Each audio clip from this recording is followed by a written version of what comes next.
इस वीडियो में देखने वाले कक्षा 12 में की भौतिक विज्ञान। तो भौतिक विज्ञान में देखेंगे कि संधारित्र के संयोजन पर आधारित आंकिक प्रश्न देखने वाले हैं। ठीक है, आप जानते हैं कि संधारित्रों को दो तरह से जोड़ा जाता है, एक श्रेणी क्रम और एक समांतर क्रम संयोजन होता है। ठीक है, तो आइए देखते हैं कि जैसे कि हमने पहला सवाल लिया है कि 9 माइक्रोफैरड धारिता वाले 3 संधारित्र को श्रेणी क्रम में जोड़ा गया है। ठीक, तो इसमें से पहला क्वेश्चन आपसे किया जा रहा है कि संयोजन की कुल धारिता क्या है। यदि संयोजन को 120 वोल्ट के संभरण से जोड़ दिया जाए तो प्रत्येक संधारित्र पर विभवांतर क्या होगा, आपसे ही पूछा जा रहा है। ठीक है, तो यहाँ पे 9 माइक्रोफैरड के कितने संधारित्र हैं? 3 संधारित्र हैं। ठीक है, तो हम यहाँ पर तीनों संधारित्र को हम लोग क्या कर सकते हैं, C1, C2 और C3 से व्यक्त कर सकते हैं। ठीक है, लिखेंगे संधारित्र C1 बराबर, यहाँ आपका हो जाएगा संधारित्र C1। ठीक है, आपका यह हो जाएगा संधारित्र C1 बराबर 9 माइक्रोफैरड। ठीक है, उसी तरह से आपका C2 भी कितना होगा, 9 माइक्रोफैरड। C3 भी आपका कितना होगा, 9 माइक्रोफैरड। क्यों?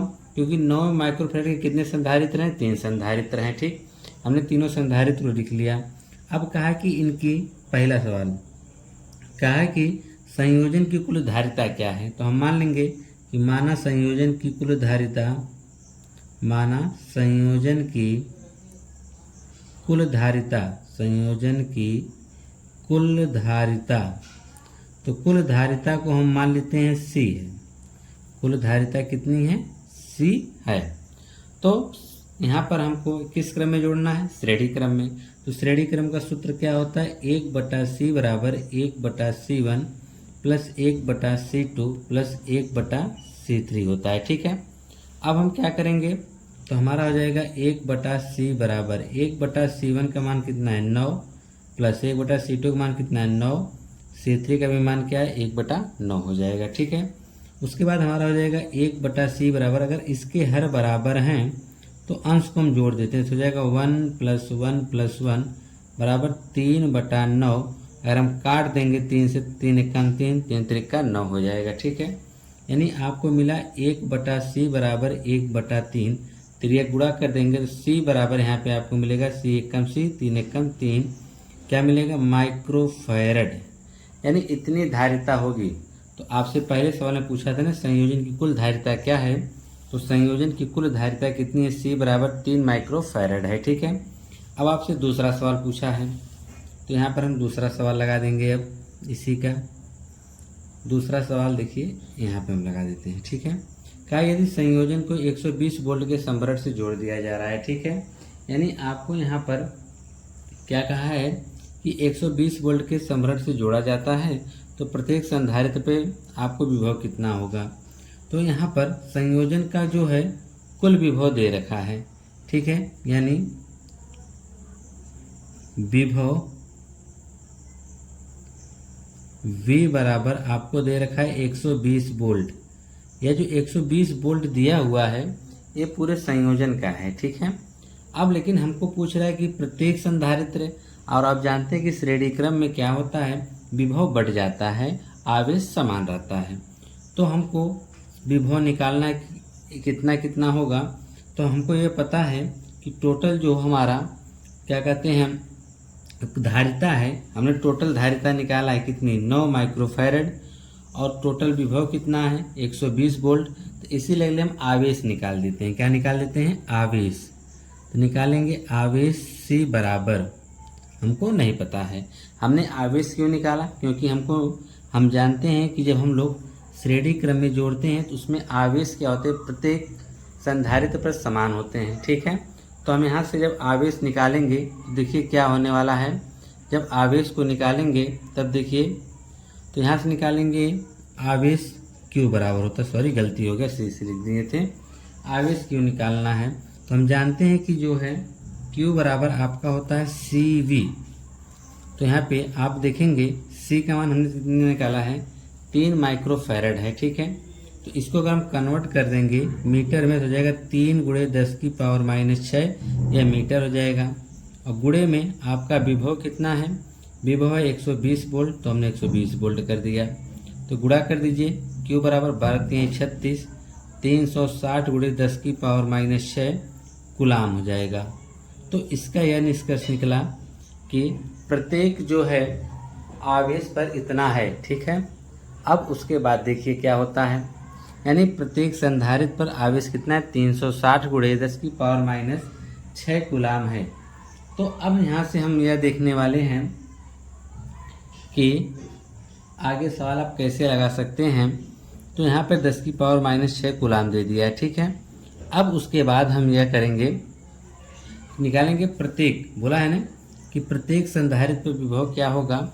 तो प्रत्येक संधारित्र पर विभव निकालने के लिए लिखेंगे प्रत्येक संधारित्र पर विभव, प्रत्येक संधारित्र पर विभव। और आप जानते हैं कि प्रत्येक संधारित्र पर जो विभव होगा, मान लेते हैं V1 बराबर, आवेश तो आपका वही रहेगा, आवेश प्रत्येक संधारित्र पर समान होगा, लेकिन पहले संधारित्र की धारिता कितनी होगी, C1 होगी। तो आवेश हमने निकाला है 360 गुणे 10 की पावर माइनस 6 और C1 कितना हमारा है 9 माइक्रो फैराड, यानी 10 की पावर माइनस 6। 10 की पावर माइनस 6 से 10 की पावर माइनस 6 कट जाएगा, आएगा 360/9, काट देंगे तो आ जाएगा 40 वोल्ट। तो इसका मतलब हमको यह मिला कि जो पहला हमारा आवेश विभव होगा पहले संधारित्र पर, वह 40 वोल्ट का होगा, ठीक है। तो इसी तरह से आप यह देखेंगे कि जो हमारे में यह धारिता है, जो क्या कहते हैं संधारित्र है, वह 9 माइक्रो फैराड का ही है। कितने का है, 9 माइक्रो फैराड का है। तो इसका मतलब यह हुआ कि तीनों संधारित्र समान हैं, तो आवेश भी समान है, यानी धारिता भी समान है, तो आवेश भी समान है, इनका विभव भी क्या होगा, समान होगा। तो प्रत्येक संधारित्र पर कितना विभव होगा, 90 वोल्ट। तो हम लिख सकते हैं कि V1 बराबर V2 बराबर V3 बराबर कितना आएगा, 40 वोल्ट ही आएगा। क्यों, क्योंकि धारिता भी समान है, और उसके बाद हम जानते हैं कि श्रेणी क्रम में आपका विभव भी बराबर होता है, इसलिए तीनों संधारित्र पर हमारा विभवांतर भी कितना आएगा, 40 वोल्ट का ही आने वाला है, ठीक है। तो यह तो हो गया आपका पहले सवाल कंप्लीट, ठीक है। आइए दूसरा सवाल आपसे क्या कह रहा है, कह रहा है 2 पिको फैराड, 3 पिको फैराड और 4 पिको फैराड धारिता वाले 3 संधारित्र पार्श्व क्रम में जोड़े गए हैं। संयोजन की कुल धारिता क्या है, ये आपका पहला सवाल है। संयोजन की कुल धारिता क्या है, ये आपका दूसरा हो गया। उसी में यदि संयोजन को 100 वोल्ट के संभरक से जोड़ दें तो प्रत्येक संधारित्र पर आवेश कितना होगा। तो दूसरा सवाल आइए लगाते हैं, कैसे लगेगा। तो यहाँ पर 3 संधारित्र दिए, जिनको ले लेंगे। C1 बराबर 2 पिको फैराड, C2 बराबर भी हमारा हो जाएगा 3 पिको फैराड, C3 बराबर हमारा हो जाएगा 4 पिको फैराड। अच्छा, पहला सवाल इसमें क्या कहा है कि संयोजन की कुल धारिता, और किस क्रम में जोड़े जा रहे हैं, पार्श्व क्रम में। तो लिखेंगे संयोजन को जब हम पार्श्व क्रम में जोड़ेंगे, लिखेंगे कि पार्श्व क्रम में, पार्श्व क्रम हो ही गया है संयोजन, किसमें, पार्श्व क्रम संयोजन। और इसकी तुल्य धारिता कितनी होगी, मान लेते हैं, माना तुल्य धारिता कितनी है, C है। तो C बराबर हमारा हो जाएगा C1 plus C2 plus C3। तो C1 हमारा कितना है 2, C3 कितना है, C2 कितना है 3, और यह कितना है 4, हो जाएगा 4 3 7 2 9 पिको फैराड। यानी आपकी यह टोटल निकल गई, यानी पूरे संयोजन की जो धारिता है वह 9 पिको फैराड है, ठीक है। अब आप चाहें तो इसे इतना ही रहने दें, या इसको आप फैराड में भी बदल सकते हैं। इसे अगर आप फैराड में बदलेंगे तो हो जाएगा 9 गुणे 10 की पावर माइनस 12 फैराड हो जाएगा, ठीक है। आपका जो मन का है दोनों में से आप आंसर दे सकते हैं। यह तो हो गया पहला स्टेप। और दूसरे स्टेप में आपसे क्या कहा है, दूसरे स्टेप में कहा है कि यदि संयोजन को 100 वोल्ट के संभरक से जोड़ दिया जाए, यानी आपको संयोजन दे रखा है ना, इसका मतलब विभवांतर दे रखा है, संयोजन का विभवांतर या संयोजन का विभव कह लीजिए, संयोजन का विभव V बराबर हमारा कितना है 100 वोल्ट है। V बराबर कितना है 100 वोल्ट है। ठीक है, और क्या कहा जा रहा है कि प्रत्येक संधारित्र पर आवेश पूछ रहा है। तो हमने यह देखा, हमको तो विभव मिल गया है। विभव हमको कितना मिल गया है, आपको देखेंगे 9×10⁻12 मिल गया है। ठीक है, तो इसमें क्या होता है, विभव तो आपका समान होता है, ठीक है, परंतु आवेश आपका क्या होता है, बढ़ जाता है। आवेश क्या होता है, बढ़ जाता है। और आपसे क्या पूछा जा रहा है, आवेश ही पूछा जा रहा है। देखेंगे प्रत्येक संधारित्र पर आवेश, प्रत्येक संधारित्र पर आवेश, तो हम आवेश जब निकालेंगे तो मान लेते हैं कि पहले हम Q1 निकाल लें। ठीक है, जब Q1 निकालेंगे तो आपका आ जाएगा C1 × V, यही ना होगा।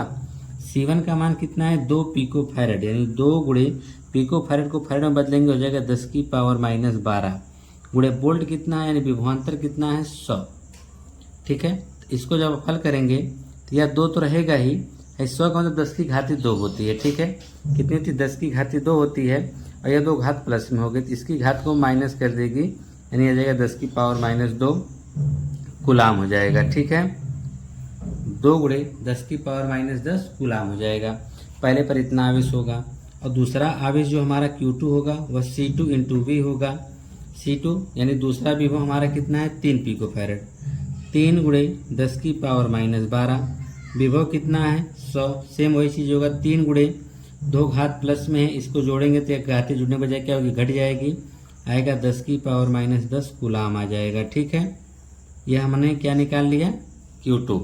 इसी प्रकार से हमको क्या निकालना है, Q3, यानी तीसरा आवेश क्या होगा, तो C3 × V हो जाएगा। ठीक है, तो तीसरा आवेश हमारा C3 कितना होगा, तो C3 आप देखेंगे 4 पिको फैरेड है, तो 4 गुणे पिको फैरेड को बदलेंगे फैरेड में, तो जाएगा 4 गुणे 10⁻12, और विभव का मान रखेंगे, विभव का मान कितना है, 100 है, तो यह हो जाएगा 4 गुणे, अब जानते हैं 100 का मतलब 10⁻2 होगी, तो 10⁻2 जो प्लस में हो जाएगी तो हो जाएगा 10⁻2 प्लस में, और यह माइनस में, जोड़ेंगे तो जुड़ेगा नहीं बल्कि क्या होगा, घट जाएगा, 10⁻10 क्या आएगा, कूलाम आएगा इतना। तो आपने यह देखा, हमको दूसरे सवाल में आवेश बताना था। तो आप जानते हैं कि जब हम लोग पार्श्वक्रम में संधारित्रों को जोड़ते हैं तो वे क्या होते हैं, उसमें आवेश बढ़ जाता है, परंतु जब हम श्रेणी क्रम में जोड़ते हैं तो उसमें आपका विभव बढ़ जाता है। ठीक है, तो इसमें आपको आवेश निकालना था, तो आपने क्या किया, यहाँ से संधारित्र की धारिता निकाल लिया C, तो तीनों अलग अलग दे रखा था, फिर आपको विभव दे ही दिया था सवाल में, तो आपको Q1, Q2 और Q3 निकालना था। ठीक है, तो जिसके द्वारा आपने क्या किया, यहाँ पे Q1 बराबर आपका C1 × V हो गया। इसी प्रकार से आपने तीनों आवेशों को क्या किया, निकाल लिया है। ठीक है, तो उम्मीद करते हैं आपको यह जो दोनों प्रश्न दिए गए थे समझ में आया होगा। इसी